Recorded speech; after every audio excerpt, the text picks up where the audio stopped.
Teker mi yapıyorsun sen? Evet, teker yapıyor burnunda. Tamam. Bunda da çakıyor. Buradan böyle yol. Aa, bir parça eşek. Hangi parça?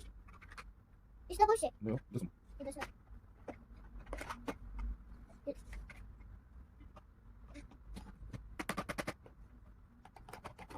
Orada burası. Şimdi şunu halledeceğiz. Şunu. Hemen halledeceğiz. Önce keki çağırıyorlar. Şimdi şunu şöyle. Yok.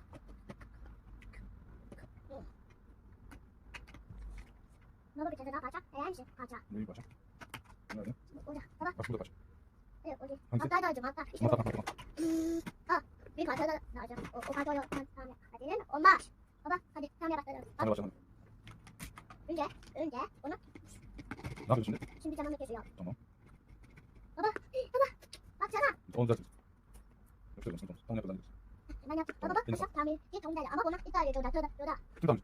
Bir baba tane yoda. Tane Bu yoda. arada bir tamir yap. Nasıl yapıyorsun şimdi? Ama bir tane yoda ne tane olacak. Tamam. Ama tane yoda ben de bilmiyorum. Bunu bulalım. Hadi. Şuradaki ters et. Bakalım. Baba bu arabayı bitirdik. Şimdi bu arabaya. Bunun için daha iyi olur. Baba